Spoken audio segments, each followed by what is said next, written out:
thank you sa lahat ng advice mo. By the way, naka-move on na ako. Especially, dumating na ako sa point na pinatawad ko na siya. At ang sarili ko, in short, wala na akong sama ng loob. I'm 34 pages to us. I'm much focused now sa self ko at sa buhay ko. Kaya I'll say, I'm much stronger and wiser now. There you go. Sorry, my mistake. Salamat po sa iyo.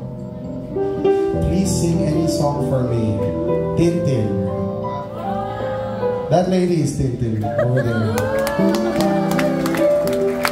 Yung buong talambuhay niya, alam namin. Pumunta siya dito, she had a date. Next time pumunta siya dito, wala na yung date. Dumalaw siya ulit, siya lang.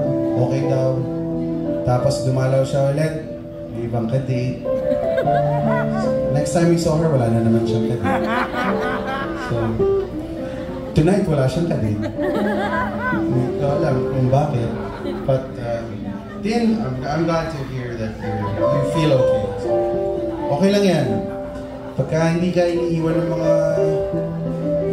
nakikilala mo, hindi ka mapupunta dun sa dapat sa'yo. Yeah? Mark?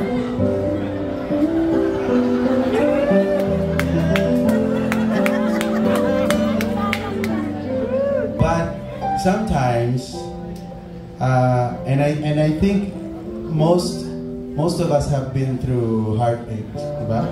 Tama? But if not for those horrible experiences, hindi niyo makakasama yung kasama niyo ngayong gabi. Right? Ano lang yun. It's trial by fire and a rite of passage to have your heart shattered